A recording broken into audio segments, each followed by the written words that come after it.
Senhor, irmãos, em nome de Jesus. Estamos aqui para mais um estudo, para a honra e glória do nome do Senhor. No vídeo passado, no estudo passado, nós fizemos uma compilação aqui, um ajuntamento de versículos, mostrando para os irmãos a destruição do sistema religioso. E agora fizemos um estudo em que nós vamos mostrar a condenação desse sistema religioso, que tem se entranhado e crescido no meio dos filhos de Deus, e se instalado, segundo a Bíblia, para ficar. Amém? Em nome de Jesus. Então nós precisamos estar atentos e voltarmos de vez à palavra do Senhor. Precisamos voltarmos à palavra do Senhor, como aconteceu na cruz, quando ele veio com o sacrifício da nova aliança, aí na evangelização feito pelos discípulos, pelos apóstolos, e por essa sequência as pessoas começaram então a voltar, além de nos evangelizar, nós gentios, judeus começaram a voltar à palavra do Senhor também, amém? Então é importante que os irmãos entendam isso e tomem cuidado com o sistema religioso. Nós vamos tentar aqui passar para os irmãos esse estudo aqui de uma maneira mais simples possível. Na verdade, não é difícil entender. Nós temos dito isso para os irmãos, não é difícil entender. Então, a gente prestando atenção aqui naquilo que está escrito, na poderosa palavra, nós sabemos o caminho, em nome de Jesus. Eu vou começar aqui pela parábola das 10 virgens, porque o Senhor coloca aqui a condenação daqueles que não têm o Espírito Santo, simplesmente cumprir uma função religiosa. Então diz assim, então o reino do céu será semelhante às 10 virgens que tomando as suas lâmpadas saíram ao encontro do esposo. Mateus 25:1, amém? Então, o Senhor chama 10 virgens, ele cita o exemplo das 10 virgens, por quê? Porque elas foram criadas sem pecado. Elas foram criadas para estar dentro da igreja. A cruz nos fez virgem novamente. A cruz nos fez sem pecado novamente. Então, atento a isso aqui. O Senhor está chamando as 10 de virgens. Então as 10 são da igreja.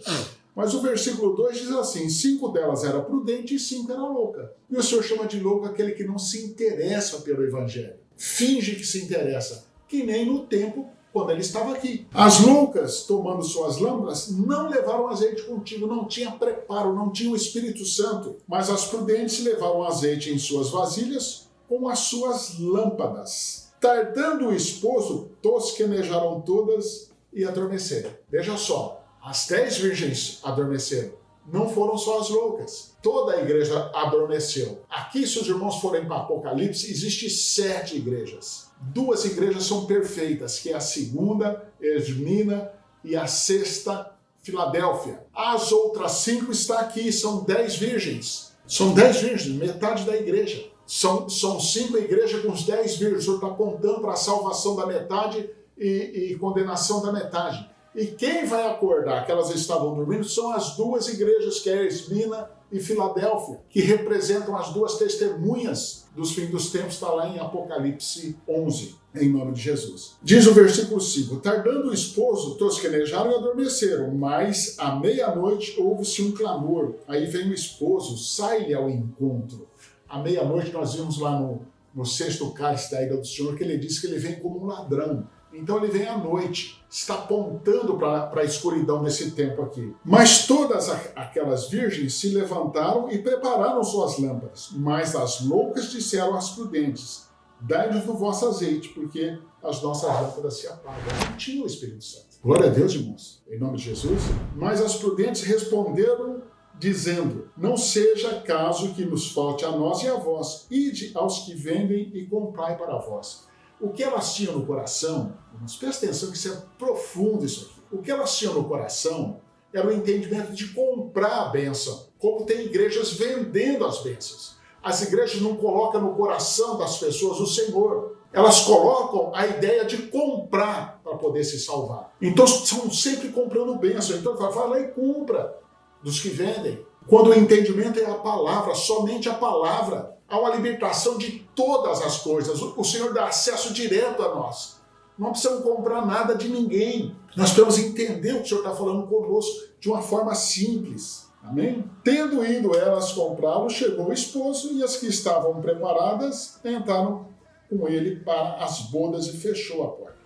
as bodas do Cordeiro, arrebatamento. Depois chegaram também outras virgens, dizendo: Senhor, Senhor, abre-nos. Veja que o Senhor continua chamando de virgens até aqui. Ele respondeu e disse: em verdade vos digo, não vos conheço. Isso aqui é importante, os irmãos, esse não vos conheço. Ele vai falar isso lá em Mateus 7, nós vamos passar pelo Mateus 7. Ele está dizendo que não tem intimidade. Na Bíblia, quando se diz, eu não conheci tal pessoa, Jacó não conheceu a esposa. Quer dizer, ele não teve relacionamento com ela, íntimo. O Senhor, não conheço, eu não vos conheço. Vocês não se relacionaram comigo intimamente. Vocês compravam as coisas para se sentir melhor. Em nome de Jesus, o Senhor adverte aqui para vigiar e orar, porque ninguém sabe a hora, em nome de Jesus. Glória a Deus. Eu quero ir para outra, aqui em Isaías, uma passagem gloriosa do profeta Isaías, está no capítulo 28. Aponta direto para a casa de Israel, que somos nós, isso aqui. Então presta atenção, 28:1. Ai da coroa de soberba dos bêbados de Efraim. Efraim somos nós, na bênção da mão invertida. A linhagem da multidão de nações estava em Efraim, foi cumprida em Jeroboão. Amém? Em nome de Jesus? E o rei Salmanaser levou a casa de Israel embora, as 10 tribos do norte, que são nossos pais, e nunca mais voltou. Nós somos Efraim, nós somos a descendência desse povo. Então, aqui ele está chamando os bêbados de Efraim. Quando o Senhor chama de bêbado de Efraim, não está falando de bêbado porque bebeu muito e pecou porque bebeu. Também é verdade isso, que peca porque bebe, mas não é esse o contexto. O contexto aqui é o cálice da vinha, a vinha perdida, que está lá em Apocalipse 14, nós falamos no vídeo passado. O Senhor pisa no lagar da ira da vinha e enche de sangue, destrói a igreja pecadora. Essa é a igreja pecadora. Então presta atenção que o Senhor vai falar, vai usar aqui para apontar para o final dos tempos, na igreja pecadora, cujo glorioso ornamento é como a flor que cai, que está sobre a cabeça do fértil vale dos vencidos do vinho. Na cabeça dessas pessoas está a salvação, um vale fértil, mas são vencidos do vinho, vencidos da ira de Deus, vencidos pela vinha, a vinha pecadora. Entraram pela porta errada e não entraram na palavra sã. Eis que o Senhor tem um forte e poderoso, como tempestade de Saraiva. Saraiva, tudo isso aqui vai falar do fim dos tempos. A Saraiva que está no 7º cálice da ira. Tormenta destruidora e como tempestade de impetuosas águas que se transbordam. Ele, com a mão, derrubará por terra. Isso é Apocalipse, isso é julgamento, isso é o fim do sistema religioso. A coroa de soberba dos bêbados de Efraim será pisada aos pés. Lá em Apocalipse 14, o Senhor pisou no lagar da vinha da ira. E a flor caída do seu glorioso ornamento, que até então achava que era glorioso por causa de entendimento errado, que está sobre a cabeça do fértil vale. Será como o fruto temporão antes do verão. Por que antes do verão? Porque o fruto do verão é saboroso. É aquele que dá paladar na boca. Que vendo alguém e tendo-a ainda na mão engole. Engole o fruto de verão porque ele é maduro. Nós podemos achar isso aqui em Miqueias, fazendo esse paralelo de entendimento aqui. No livro de Miqueias. É bom ler o livro de Miqueias, é muito bom. Naquele dia o Senhor dos Exércitos será por coroa gloriosa e por diadema formosa para o restante do seu povo. O restante são os salvos. E por espírito de juízo, porque é tempo de juízo, para o que se assenta a julgar, e por fortaleza para os que fazem recuar a peleja até a porta. Mas também estes erram por causa do vinho, e com a bebida forte se desencaminharam. Até o sacerdote e o profeta erram por causa da bebida forte. São absorvidos pelo vinho, desencaminham-se por causa da bebida forte. Andam errados na visão e tropeçam no juízo. A bebida forte é um engano. Amém? Então eles tropeçam na visão do juízo. Porque todas as suas mesas estão cheias de vômitos e imundícia e não há lugar limpo. Isso aqui o Senhor está falando exatamente para o sistema religioso, que está sendo implantado no nosso tempo. A quem, pois, se ensinará conhecimento? É uma pergunta. A quem, pois, se daria a entender doutrina? É outra pergunta. Aos desmamados do leite e ao arrancado dos seios, não tem mais ensinamento, não tem mais coisa que se salva. Nós estamos no fim de tudo. Versículo 10. Porque é mandamento sobre mandamento, mandamento sobre mandamento, regra sobre regra, regra sobre regra, um pouco aqui, um pouco ali. O Senhor está falando que Ele nos libertou de mandamento, de normas e de regras. Você tem que seguir o Senhor, que Ele é o seu pastor, e não normas de igreja, não mandamentos de igreja, que te tiram da palavra, te levam pelo caminho do engano, e você não consegue voltar porque parece que é verdadeiro.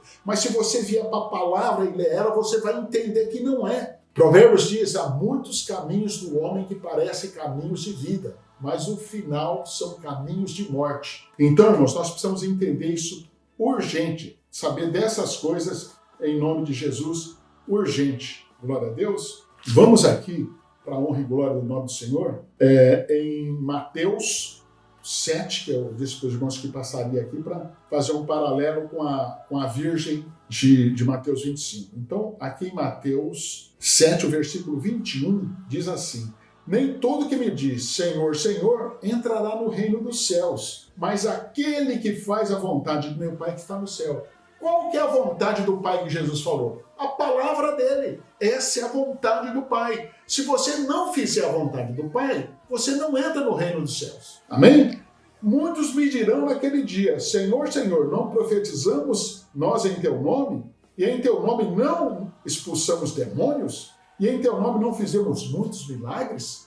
Onde está isso aqui, irmãos? Irmãos, a igreja evangélica se acha salva, é uma igreja arrogante, que se acha que está acima de tudo. Isso aqui é para nós, que se dizemos evangélicos. Expulsou demônios, fizemos milagres em teu nome, profetizamos em teu nome. Aí o Senhor diz no 23, então lhes direi abertamente, nunca vos conheci, apartai-vos de mim, vós que praticais a iniquidade. Ele disse lá para as 5 virgens loucas, não vos conheço. Aqui ele diz, não conheço vocês. Mas tudo aqui está dizendo que foi no nome dele, não foi. Não foi porque o entendimento estava torto. É um entendimento religioso, de um sistema do anticristo se instalando nessas igrejas, em nome de Jesus. Glória a Deus, está entendido aí? Ó, Apocalipse 19, nós falamos disso também no vídeo passado, mas vou repetir para os irmãos, a condenação desse sistema está aqui, ó. Apocalipse 19, versículo 19. E vi a besta e os reis da terra e os seus exércitos reunidos para fazerem guerra àquele que estava assentado sobre o cavalo e o seu exército. Esse é o Senhor Jesus. E a besta foi presa, e com ela o falso profeta, a besta da terra, que diante dela fizera sinais com que enganou os que receberam o sinal da besta e adoraram sua imagem. Estes 2 foram lançados vivos no lago de fogo que arde com enxofre. Os demais foram mortos com a espada que saía da boca do que estava sentado sobre o cavalo. E todas as aves do céu se fartaram de suas carnes. Então, o sistema religioso está aqui condenado. Todo o sistema religioso foi lançado no lago de fogo e enxofre, representado pela besta e pelo falso profeta aqui. Satanás, no capítulo 20, ele vai ser aprisionado por 1000 anos, e aí tem mais um entendimento do milênio, que depois eu vou falar desse entendimento do milênio, para a gente poder buscar uma sequência. Nós falamos da destruição do sistema, aqui da condenação do sistema. E vamos falar da igreja salva, em nome de Jesus. Mas para encerrar aqui, nós vamos em Isaías 66, encerramos aqui, ó, Isaías 66, o versículo 22. E aqui tem uma revelação gloriosa para os irmãos entenderem que precisa se esforçar para ser salvos. Diz assim, ó, porque com novos céus e a nova terra que hei de fazer, estarão diante da minha face, diz o Senhor. Assim também há de estar a vossa posteridade e o vosso nome. Se o Senhor está fazendo um novo céu e uma nova terra, então ele já entrou no milênio. O milênio de paz, da nação de reis e sacerdotes, dos ressuscitados e arrebatados. Amém? Ou 23. E será que desde uma lua nova até outra, e desde um sábado até outro, virá toda a carne a adorar perante mim, diz o Senhor. Amém? Glória a Deus. Estamos no milênio aqui. O 24 é revelador e assustador. Sairão e verão os cadáveres dos homens que prevaricaram contra mim, porque o seu verme nunca morrerá, e nem o seu fogo se apagará. e serão um horror a toda a carne. Esse é o sistema religioso, queimando. Nesse tempo do milênio, o grande ensinamento é o Senhor que vai estar vivo nesse tempo e conosco, morando aqui conosco na terra, novos céus e nova terra. Mas aqui tem um ensinamento imenso. E o inferno, que é embaixo da terra, vai estar aberto. As pessoas vão olhar lá embaixo, os condenados se queimando no inferno, porque prevaricaram contra o Senhor. Espero que tenha ajudado os irmãos mais um pouco, tenha passado mais entendimento, tenha aberto a cabeça dos irmãos para que os irmãos vá para a palavra do Senhor. Saia de qualquer sistema que te queira manter preso a esse sistema. A palavra é de liberdade, não é de prisão. Se você estiver preso a alguma coisa, você está fora da palavra. Deus te abençoe. Deus abençoe a sua família, o seu entendimento. Deus te coloque no caminho do entendimento, na verdade, e você não desvie nem para a direita nem para a esquerda, em nome de Jesus.